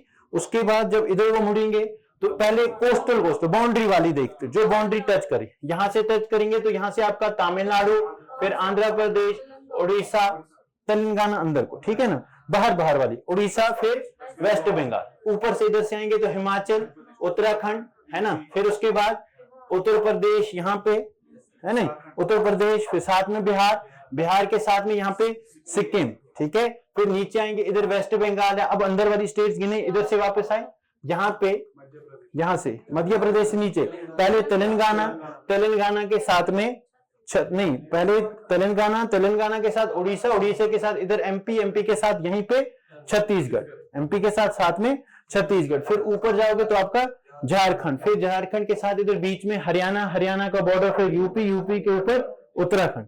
ठीक है। अब ईस्टर्न ये वाली तो याद ही रहती है मैक्सिमम, जरा इसमें आगे बताओ। सिक्किम के आगे आगे, सिक्किम के आगे आगे, सिक्किम के आगे आगे सबसे ऊपर ये हो गया अरुणाचल प्रदेश, यहाँ पे आसाम, फिर इधर ही नीचे हो गया मेघालय। उस साइड से आएंगे तो नहीं, पहले अरुणाचल, अरुणाचल के बाद नागालैंड, नागालैंड के बाद मणिपुर, मणिपुर के बाद ये मिजोरम, मिजोरम के बाद त्रिपुरा। नॉर्थ ईस्टर्न को ध्यान रखना, इसको याद करने की बिल्कुल भी जरूरत नहीं है। इसके लिए काम है आप सब ने क्या करना है कि एक एक मैप पढ़ते हो ना घर में, जो पढ़ता है तो वो मैप लगेगा, जो नहीं पढ़ता तो उसको याद नहीं हो, है नहीं। जो पढ़ेगा याद करने की बिल्कुल जरूरत नहीं है, आप बार बार चीजों को देखना, खुद ब खुद जहन में बैठ जाए। ठीक है। सिर्फ नॉर्थ ईस्टर्न स्टेट्स को ध्यान रखना। नॉर्थ ईस्टर्न में एक बार फिर से यहां से, यहाँ पे आपका शिलोंग प्लेट्यू या मेघालय है, मेघालय के ऊपर यहाँ पे असम, असम के ऊपर यहाँ पे अरुणाचल प्रदेश, यहां से आओगे तो नागालैंड, नागालैंड के बाद मणिपुर, मणिपुर के बाद नीचे मिजोरम, यहाँ पे त्रिपुरा। ठीक है। कोई बच गई उधर, 7 सिस्टर्स आ गई होगी। और ये जो बीच में इसको गैप लगता है, इस नीचे वाले गैप को हम कहते हैं माल्डा गैप या राजमहल माल्डा फॉल्ट। ठीक है ना। ये हम आगे पढ़ेंगे, फिलहाल इंट्रोडक्शन है कि किसको, इस गैप को हम क्या कहेंगे, राजमहल माल्डा गैप। और ऊपर वाला जो ये गर्दन जैसी दिखती है इसको हम कहते हैं चिकन नेक। क्या कहते हैं? अब इधर आएंगे तो नेबर्स इंडिया के कौन कौन से हैं? हाँ जी, नेबर्स इंडिया के कौन कौन से हैं? श्रीलंका। ये श्रीलंका को यहाँ पे एक स्ट्रेट है जिसको हम कहते हैं पार्क स्ट्रेट। क्या कहते हैं? अब स्ट्रेट क्या होता है ये सारी चीजें हम पढ़ेंगे। स्ट्रेट होती है वो a narrow strip of water, narrow strip of, जो या तो बड़े दो ओशन को आपस में कनेक्ट करती है, सिंपली वाटर बॉडीज को आपस में। स्ट्रेट होती है narrow gap of water which connects two large water bodies. इस साइड में इंडियन ओशन है, इस साइड में बे ऑफ बंगाल है, इन दो को आपस में कनेक्ट करती है तो हम इसको कहते हैं स्ट्रेट। ठीक है। नेबर्स एक बार कैलकुलेट कर दो। ये श्रीलंका है, श्रीलंका और इंडिया के बीच में जो बाउंड्री है उसको हम कहते हैं पार्क स्टेट, और ये वाले हिस्से को पार्क स्टेट कहते हैं, इस वाले हिस्से को हम कहते हैं गल्फ ऑफ मन्नार। इसको हम क्या कहते हैं? Gulf of Mannar. ठीक है, याद रखना है। और उसके बाद इधर जाएंगे तो यहाँ पे इंडिया का ये वाला हिस्सा दिखता है ना, इधर ये ऊपर वाला जो है इसको हम कहते हैं गल्फ ऑफ कच्छ, और ये वाला जो है ये है गल्फ ऑफ खंबर या गल्फ ऑफ काथीवार। ठीक है। अभी बिल्कुल नहीं लिखना, मैं कल वापस से बताऊंगा, है बस मैं आपसे ये कि आपने स्टेट और कैपिटल याद रखनी। अभी इंडिया की 28 स्टेट्स हुई, स्टेट के बाद यूनियन टेरिटरी। यूनियन टेरिटरी कौन कौन सी है? पहले जुबानी गिन, सबसे ऊपर पहले J&K और 2, तीसरी उससे नीचे आएंगे तो चंडीगढ़ पहुंचेंगे, चंडीगढ़ के बाद दिल्ली होगी 4 हो गई, तो 2 पानी में भी है, ये 5, ये 6, और एक छोटी सी है यहाँ पे पुडुचेरी। पुडुचेरी के बारे में जब हम शुरू करेंगे अलग अलग से, हमने फिजियोग्राफिक डिवीजन, पहले हम सिर्फ इंडिया का लोकेशन साइज देखेंगे, उसके बाद फिजियोग्राफिक डिवीजन से डिवीजन जब करेंगे तो अलग अलग डिवीजन होंगे। डिवीजन में अलग अलग डिवीजन कौन से होंगे, वो सब डिवीजन पढ़ेंगे उसी के साथ साथ। जैसे अब यूनियन टेरिटरी एक आपने पुडुचेरी बोली, याद रखना है पुडुचेरी अकेली इंडिया की यूनियन टेरिटरी है जो 3 स्टेट्स में फैली हुई है, जो 3 स्टेट्स में, केरला, तमिलनाडु, आंध्रा, कितनी में? 3 में। तो ऐसे ऐसे फैक्ट भी याद करते जाना है। तो कितनी यूनियन टेरिटरीज होगी? जम्मू कश्मीर, लद्दाख, चंडीगढ़, दिल्ली, अंडमान एंड निकोबार, लक्षद्वीप, पुडुचेरी। अब कौन सी बच गई? दादर एंड नागर हवेली और दमन एंड दीव। वो कहां पे है? यहां पे, ठीक है। अब मुझे आपने बोलना है दादर और नागर हवेली की कैपिटल क्या है, तब तक बैठ के मैं रेस्ट करूंगा, गूगल नहीं करना। वो आंसर दे रहे हैं, हाँ, दमन एंड कैपिटल है उसकी, पक्का? ऑप्शन नहीं देता मैं, फिर आपने तुक्के मार देने है नहीं। तो आपने 5 मिनट आप रेस्ट कर लो, अभी आधा घंटा और क्लास चलेगी, है ना। हाँ, कुछ चीजें हैं जो आपने करेक्ट करनी है, ठीक है। महक, आप भी पुराने वाले बच्चों को भी बोलना, जैसे लेटेस्ट नई सर्वे की रिपोर्ट आई है इंडिया का। अब अगर जैसे अब नेबर्स देख लो, रुकना नहीं है ना, आप बातें करने लग जाओगे। सुन लो अब, चलो 5 मिनट को रहने दो, वरना आप बातें करने लग जाओगे, है नहीं। सुन लो, अभी आपने लिखा ही नहीं, कुछ बोलता मैं हूं, थकना मुझे चाहिए कि नहीं? नहीं, अब मैं वापस से कंट्रीज मुझे बोल दो एक बार। अब याद कैसे करना है, आपको क्वेश्चन पूछ लिया जाए कि इंडिया की नेबरिंग कंट्रीज क्लॉकवाइज बोलो, इंडिया की नेबरिंग कंट्रीज क्लॉकवाइज बोलो। क्लॉकवाइज मतलब होगा यहां से शुरू करेंगे, पाकिस्तान, अफगानिस्तान, ठीक है। नहीं, उधर नहीं जाना, जिनका बॉर्डर टच करता होगा, तो पाकिस्तान, अफगानिस्तान, फिर चाइना, फिर नेपाल, चाइना तिब्बत उसी के हिस्सा है, ठीक है ना। नेपाल, फिर भूटान, फिर इधर आओगे तो म्यांमार, फिर बांग्लादेश, श्रीलंका, ठीक है। तो इन्होंने अब याद कैसे करोगे? हाँ, क्लॉकवाइज कैसे याद करोगे? याद है ना? याद है तो याद कर सकते हो कि PA हो गया पाकिस्तान और अफगानिस्तान, है नहीं। तो कुछ नाम रख दो। ये चाय पीने गए कहां? चाइना, चाय से चाइना ना, चाइना। जो ही चाय पी तो इन्होंने बोला चलो अब ऐसा करते हैं, अब नेपाल भी और भूटान भी इधर साथ में, तो वहां पे घूम लेते हैं, ठीक है। जो ही नेपाल और भूटान घूमे तो इनको घूमते घूमते भूख लग गई, ठीक है। भूख लग गई तो इन्होंने बोला ठीक है, चलो हम क्या करते हैं कि हम जाकर म्यांमार और बांग्लादेश में खाना खा लेते हैं। तो हो गया, याद है नहीं? इतना ही। तो ये इतना याद करने की जरूरत नहीं है। दूसरा है कि इनके बॉर्डर की लेंथ और किसके साथ कौन सा बॉर्डर है, कौन सा बॉर्डर पहला, सबसे पहले लॉन्गेस्ट बॉर्डर किसका है, शॉर्टेस्ट बॉर्डर किसका है? सबसे लॉन्गेस्ट बॉर्डर जो है वो बांग्लादेश। अच्छा, एक चीज और भूल गया मैं, यहां से इंडिया का नॉर्दर्न पॉइंट से साउदर्न पॉइंट डिस्टेंस जो है वो कितनी है? 3214 किलोमीटर। कितनी है? नॉर्थ टू साउथ जो है 3214 किलोमीटर, और ईस्ट टू वेस्ट है 2933 किलोमीटर। कितनी? 3214, 2933। दोनों पॉइंट याद रहेंगे ना। 3214 है नॉर्थ से साउथ, और 2933 कितनी है? ईस्ट से वेस्ट, ठीक है। अब लॉन्गेस्ट बॉर्डर जो है वो किसके साथ शेयर करता है? बांग्लादेश के साथ शेयर करता है। बांग्लादेश के साथ सबसे हाईएस्ट, सबसे कम अफगानिस्तान। यही इतना ही याद रखोगे तो इतना ही याद है। अब इसमें याद करने के जैसे बांग्लादेश, ये हम लिख लेंगे सारा कुछ, है नहीं। बांग्लादेश के साथ जो बॉर्डर शेयर करता है उसकी लेंथ है 4096 किलोमीटर, और अफगानिस्तान के साथ जो शेयर करता है उसकी लेंथ है 104 kilometre.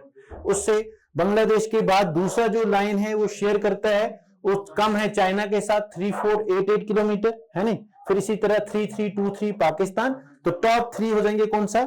Bangladesh, China, Pakistan. Bangladesh, China, Pakistan. फिर उसके बाद जो आएगा वो आएगा नेपाल 17 ऐसा ही कुछ है नहीं, 1757 ऐसा ही कुछ है। उसके बाद म्यांमार, लास्ट पे भूटान, भूटान के बाद अफगानिस्तान। ठीक है, ऐसे याद रखना है कि 3000 से ऊपर 2 हैं, 3 है, 3000 से ऊपर 3 है। कौन कौन सा?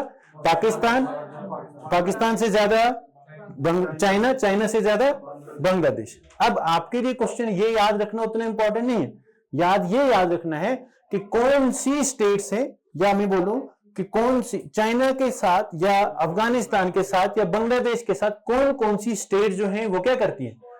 ये सब के सब क्वेश्चन जो है एक मैप से आंसर होंगे। जब आप एक दिन देखोगे चाइना पाकिस्तान का बॉर्डर, तो आपको पता चल जाएगा चाइना और इंडिया की कौन कौन सी बॉर्डर जो है शेयर। फिर उसमें याद क्या रखना है कि चाइना के साथ एक तो पहले आपको पता होना चाहिए कौन कौन सी स्टेट, जैसे कौन कौन सी आइडिया ही लगाएं तो चाइना ऊपर को है, तो ऊपर को कौन कौन सी, एक तो लद्दाख वाला हिस्सा करेगा, हिमाचल, उत्तराखंड, सिक्किम, अरुणाचल प्रदेश। ठीक है, यही करेंगे ना। म्यांमार के साथ अभी स्टेट्स पढ़ के आए, नागालैंड है नहीं, मणिपुर और मिजोरम, यही पढ़ के आए। तो ऊपर से अरुणाचल भी थोड़ा सा बॉर्डर शेयर करता, तो होगी 4 स्टेट्स। तो सबसे ज्यादा स्टेट्स भी याद रखनी है किसके साथ बॉर्डर शेयर कर। ठीक है, और दूसरा एक और जो हमने अभी लाइन खींची थी कि हम बोलते थे कि टाइम जो है वो जरूरी है नहीं, टाइम लाइन जो हमने खींची थी, हमने कहा था कि टाइम लाइन जो है वो पास होती है 0 डिग्री से, जिसको हमने प्राइम मेरिडियन कहा। अब इंडिया कहां लाई करता है, इंडिया कहां लाई करता है, ईस्ट में कि वेस्ट में, ईस्ट में या वेस्ट में। ठीक है, 5 मिनट रेस्ट कर लो आप, उसके बाद मैं ये टाइम वाला बताऊंगा, फिर हम सीधे कल से जो आपका सिलेबस है उसके ऊपर आ जाए। ठीक है ना, ये भी सिलेबस का ही हिस्सा है ना। 5 मिनट इतना तो याद रहा ना। 1 डिग्री, 1 डिग्री कितने मिनट में ट्रेवल करता है? 4 मिनट, ये चीज याद रखना। ठीक है, जरा पानी ले आना थोड़ा सा आप यहां से। समझ आया कुछ कि नहीं? पक्का? जिसको याद था उसको तो आ गया, किसको नहीं आया? हाँ, आपको आया समझ? हाँ, तेज चला मैं कि नहीं? अब इस स्पीड में मैं आज तेज, मैंने सोचा ये मेरी फास्ट स्पीड है, अगर ये तेज है तो क्यों थक गए? अभी 1-2 दिन एडजस्ट करो जब तक आपका इंग्लिश हो जाए, फिर मंडे से आपकी अलग क्लास है। हाँ, मंडे से आपका अकाउंटेंसी, आपकी काउंट वाली क्लास लगेगी, ज्योग्राफी लगेगी, इंग्लिश और कंप्यूटर खत्म करने का सोच रहे, ठीक है ना। तो मंडे से आपके अलग से कंपोनेंट चलेंगे, काउंट, ठीक है ना। बोल रहे थे स्टैटिक्स, लेकिन मैं चाहता हूँ क्योंकि काउंट जो है वो तकरीबन सबका है, स्टैटिक्स सिर्फ एफए वालों का। तो एफए वालों का जो है अभी जल्दी जो है इमरजेंसी एफए वालों की है जिनका पेपर है ना। चलो, आपको समझ आया? पक्का? आपको पक्का? बस तो मजे करो, नहीं? चलो फिर ठीक है, चलो फिर याद हो जाएगा सारा। ये अभी तक जितना पढ़ा इतना याद रहा। करें शुरू? आपने नहीं लिखना, आपने बस सुनना है। बस मैं सिर्फ इंडिया का जो आईएसटी है वो कहां से पास होता है, और जीएमटी से हमारा जो है वो कितने दूर का, टाइम जो है वो किस तरह से बनता है, वो सीख लेंगे। फिर हम कल से ये इन्हीं फैक्ट्स पे आ जाएंगे, सीधे इंडिया पे शुरू कर, है ना। हम एक दिन में इंडिया लोकेशन खत्म कर देंगे, फिर और फिजियोग्राफिक डिवीजन भी मैं बोल के रख दूंगा ताकि आपको पूरा आइडिया लग जाए कि हमारे सिलेबस में कहां कहां से क्वेश्चन आने वाले, ठीक है। हाँ जी, वर्ल्ड का जैसे स्ट्रेट्स हम कुछ भी नहीं छोड़ेंगे, मैं बोल के रखा ना आपको, जो आप इसमें पियेंगे कैसे, मैंने बोला ना जो आपसे छूटेगा समझ लेना बहुत सालों से छूटेगा, है नहीं, वो आधा नंबर और नहीं छूटेगा हमसे कुछ। जैसे वर्ल्ड में आपको विंड्स वगैरह नहीं है, लेकिन हम वो भी कर लेंगे। स्ट्रेट्स जैसे अभी न्यूज वगैरह में स्ट्रेट्स वगैरह है ना, तो स्ट्रेट्स जो है वो भी हम कर सकते हैं। इसी तरह डेजर्ट्स, है ना, कॉन्टिनेंट्स कौन सी हैं, किस कॉन्टिनेंट में, जैसे ट्रॉपिक ऑफ कैंसर इंडिया में याद करी, आगे जाकर ऊपर से जो कॉन्टिनेंट इसके सामने आएंगे उनमें से भी याद करेंगे। इक्वेटर इंडिया में से तो पास नहीं हुई, लेकिन अफ्रीका में से पास होती है, ये भी याद रखेंगे। कौन सी कॉन्टिनेंट ऐसा है जिसमें ट्रॉपिक ऑफ कैप्रिकॉर्न और इक्वेटर दोनों पास हो रही है। तो ये वर्ल्ड के यही फैक्ट वाले जो अभी तक क्वेश्चन अगर आप देखो तो इंडिया से ही आते है ना। किसी भी पेपर में आप पिछले 3-4 साल के उठा के देखो, किसी में भी आपको ज्यादा क्वेश्चन जो है वो इंडियन ज्योग्राफी से ही आते। ये तो गर्म पानी ले आया, गर्म पानी है नहीं, अच्छा ये गर्म है, चलो टाइम लाइन देखते हैं, फिर उसके बाद आप, ठीक है, आप इधर उधर हिलते भी नहीं हो ना, आप बातें करते उससे वो दिमाग थकता है ना। चलो करें शुरू। चलो तो इंडिया का यहां देख लो,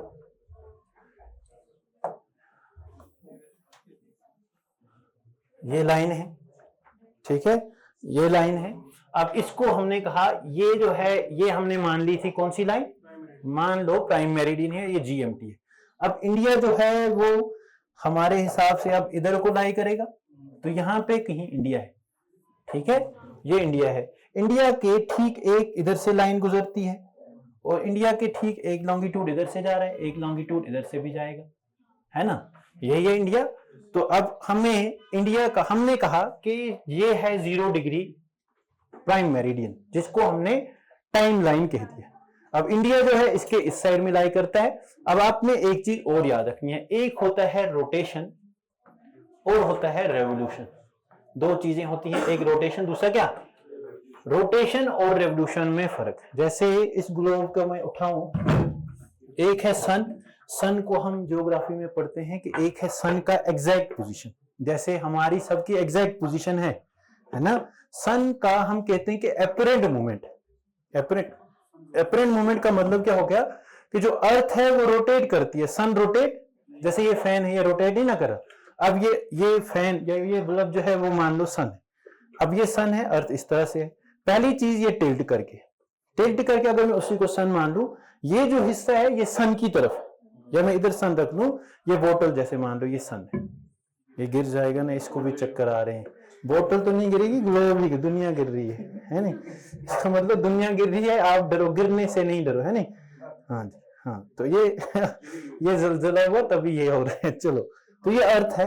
अब ये देखो, अगर मैं सन को इधर रख दूं, तो सन का ये हिस्सा जो है ये सन से खुद अर्थ इस तरह से टिल्ट है, तो वो नॉर्थ वाला उधर जा रहा है, ये इधर हो रहा है, ठीक है। जब ये रोटेट करते करते जाएगी, इसको हम रोटेशन कहते हैं। सन इधर ही अपनी जगह, और अर्थ जो है वो इस तरह से चल रही है। क्या इस हिस्से में कोई नजदीक आ रहा है? नहीं, वैसा ही हो रहा है। तो डे और नाइट बदल रहे हैं, डे और नाइट मतलब ये रोटेशन करता है, ये सन है ना, सन को मतलब समझ लो ये टॉर्च है, टॉर्च की लाइट अभी इधर पड़ रही है, इधर नहीं पड़ रही है, जिधर पड़ रही है वहां पे क्या होगा, जिधर नहीं पड़ रही है वहां पे, इसका मतलब इधर नाइट इधर। अब ये रोटेट कर रही है, रोटेट कैसे करती है वो भी याद रखना है।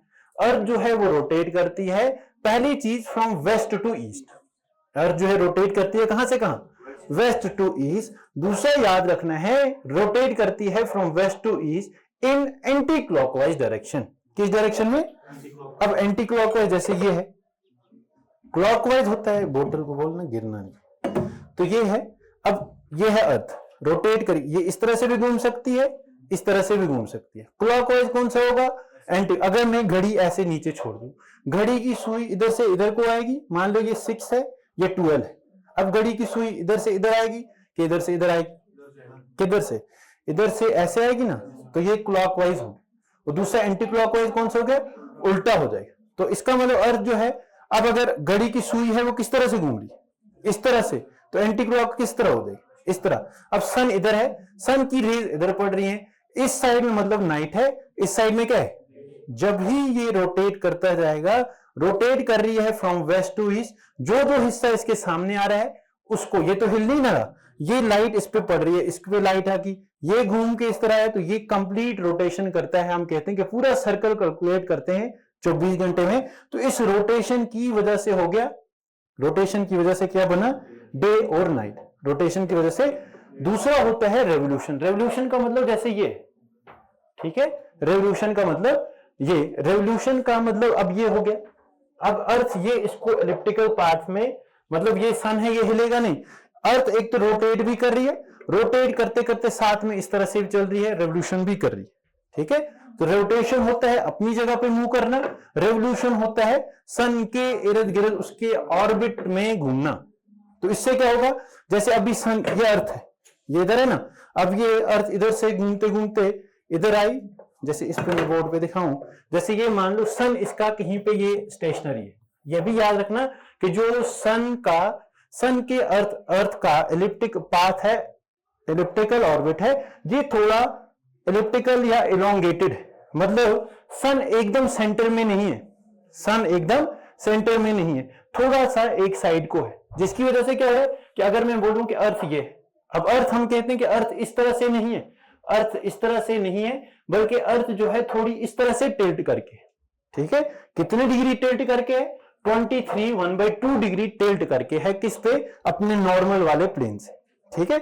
उस टिल्ट की वजह से क्या होगा, जैसे मैं बोलूं ये सन है, अब अर्थ का ये हम मान लेते हैं ये टिल्ट, ये इसका नॉर्थ पोल है, ये क्या है, अब ये वेस्ट टू ईस्ट घूमेगी, west to in anti clockwise direction, anti clockwise मतलब मैं इधर से घुमा, तो इसका मतलब कभी ये सन की पोजीशन इधर भी आ जाएगी अर्थ, है ना, इसी तरह ये अर्थ की पोजीशन यहां पे भी चली जाएगी, इसी तरह अर्थ की पोजीशन यहां पे भी होगी, ये होगा ना, नॉर्थ साउथ वही रहेगा। अगर मैं इतनी पोजीशन को देखूं, जब मैं यहां पे देखूं सन का ये पोजीशन, तब इसमें देखो, इसमें साउथ और नॉर्थ का ही बताओ, खाली नॉर्थ और साउथ का, कौन सा हिस्सा सन की तरफ नजदीक है और कौन सा हिस्सा साउथ से दूर जा रहा है, सन से दूर जा रहा है। इस पोजीशन पे सन साउथ जो है दूर जा रहा है, नॉर्थ क्या हो रहा है, अब इधर पहुंचू इसके ठीक अपोजिट में, तो ये वाला अब कौन सा नजदीक दिख रहा है, अब साउथ वाला जो हिस्सा है वो क्या है, नजदीक आ रहा है, और नॉर्थ वाला कहां जा रहा है, दूर आ रहा है, और कभी कभी जो है ये ठीक सन के नीचे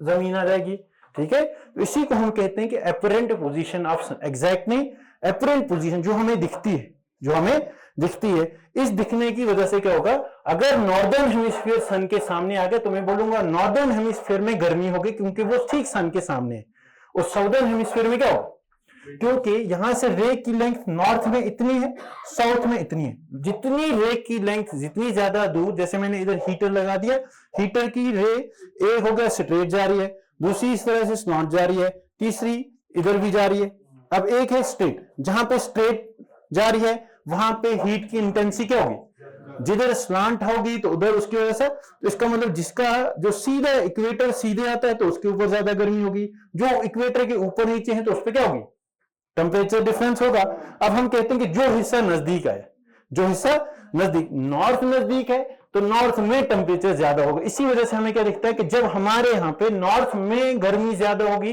तो समर में इधर साउथ में क्या होगा, ठंडा, क्योंकि साउथ जो है वो कहां चला गया, इधर को।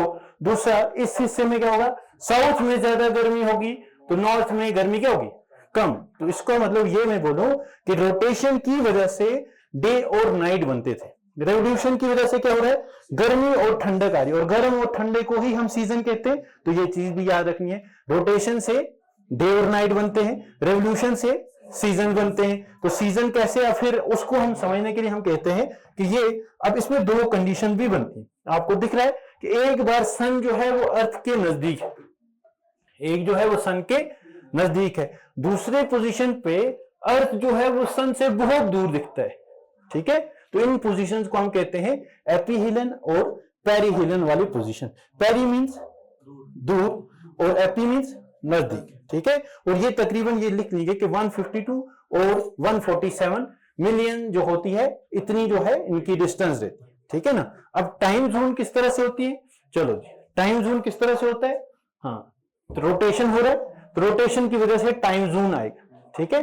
किस तरह से, अब टाइम इंडिया के लिए जो आईएसटी है वो किस तरह से खींचा था कि हम कहते हैं कि इंडिया 24 आवर्स में 360 डिग्री रोटेट करता है, ग्लोब रोटेट कर रहे हैं, तो रोटेट से क्या होगा, डे और नाइट होगा, और उसी डे और नाइट में एएम और पीएम होता है कि नहीं, 12 बजेंगे रात के तो क्या बोलते हैं एएम, और दिन के, हाँ, रात के 12 बजेंगे तो एएम, और अभी दिन के 12 बजे तो पीएम, यही होता है ना।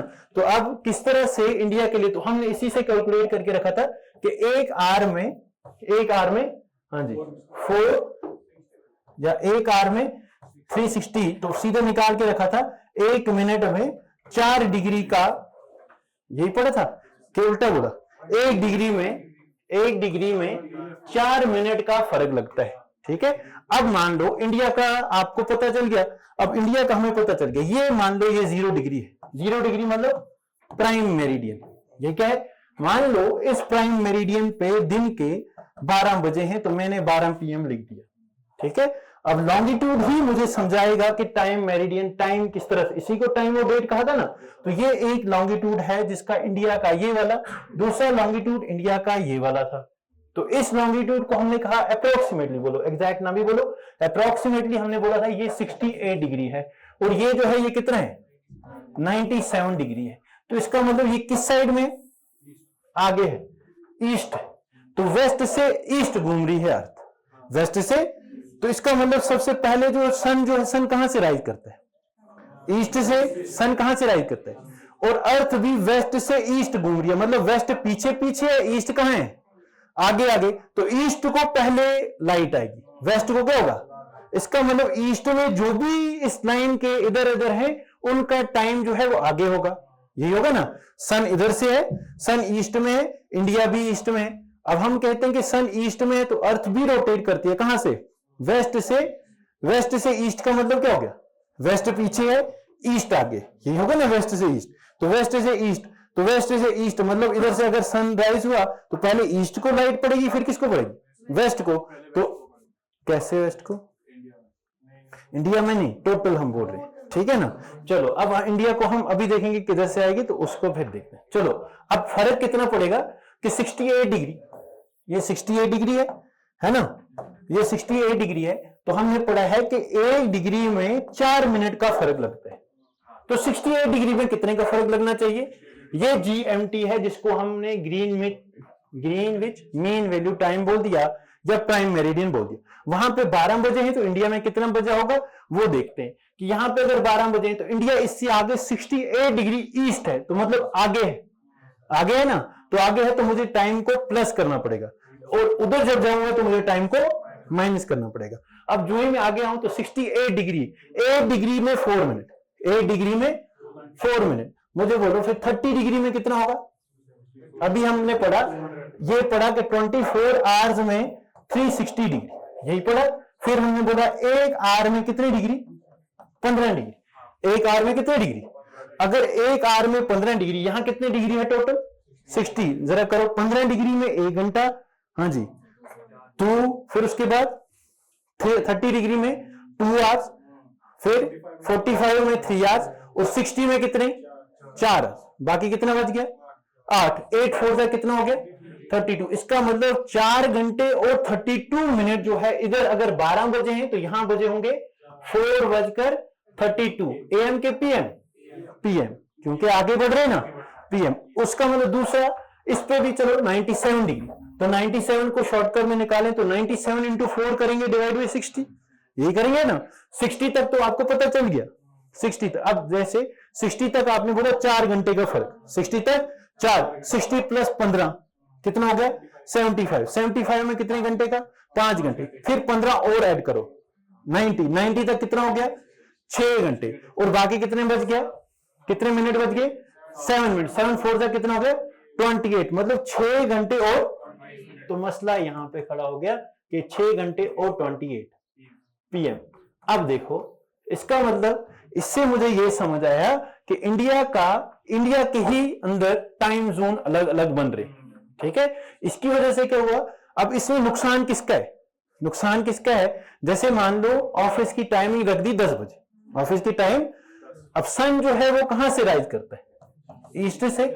ये ईस्टर्न स्टेट है ना हमारी, ये हमने जब ये लैटिट्यूड ड्रॉ किया था तो ये हमने कहा था ये केबुलपुर है अरुणाचल प्रदेश के पास, और ये वेस्टर्न स्टेट है जो गुजरात है, यही लॉन्गिट्यूड ड्रॉ करके आए थे ना। तो इसका मतलब यहां पे सन पहले इस पे पड़ेगा फिर इसकी तरफ जाएगा, तो इधर जल्दी लाइट आएगी, इधर बाद में आएगी। तो इधर जब अगर मैं ऑफिशियल टाइमिंग जो है वो 10 बजे की रख दूं, 10 बजे की रख दूं, तो इधर मैं पहले ये बोलूं इधर से इधर तक फर्क कितने का दिख रहा है,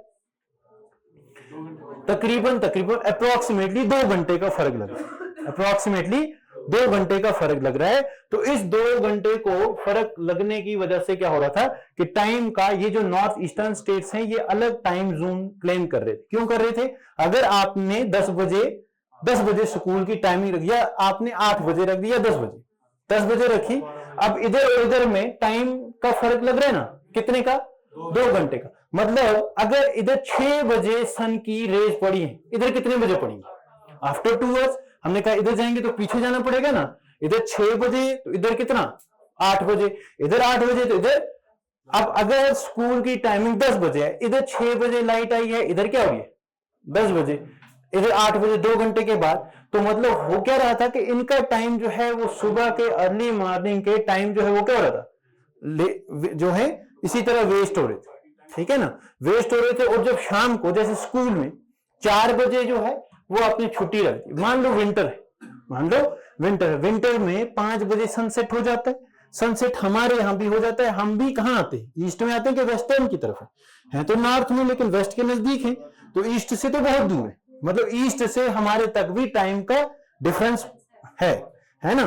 तो अब इधर हमारे यहां अगर 4 बजे सनसेट होगा, उधर कितने बजे होगा, इससे पहले होगा कि इसके बाद में होगा, हाँ इससे पहले होगा। इससे पहले कितना, 2 बजे, मतलब उनको नाइट, उनके यहाँ तो 2 बजे शाम हुई होगी, तो 2 बजे से 4 बजे उनको नाइट में काम करना पड़ रहा था। इसलिए नॉर्थ ईस्टर्न स्टेट जो है वो डिमांड कर रही थी। डिमांड किसकी कर रही थी कि हम अलग से हमारा टाइम जोन मिलना चाहिए, क्योंकि हमारा टाइम वेस्ट हो रहा है। उस टाइम को हम कहते हैं चाय बगान टाइम। कौन सा टाइम, ये भी याद रखना, चाय बगान टाइम वो टाइम था जो नॉर्दर्न ईस्टर्न स्टेट्स डिमांड कर रही थी अपने लिए सेपरेट टाइम जोन। तो इस रिफ्ट को हटाने के लिए कि अगर इस तरह से अलग अलग टाइम जोन बनाते रहे तो इंडिया की इंटीग्रिटी थ्रेट में है, ठीक है, इंडिया की इंटीग्रिटी थ्रेट में है। तो उस इंटीग्रिटी को बचाने के लिए बोला गया कि हम क्या करेंगे, एक म्यूचुअली एक टाइम लोन जो है, एक टाइम लाइन खींचते हैं, उसको मान लेंगे कि इंडिया का स्टैंडर्ड टाइम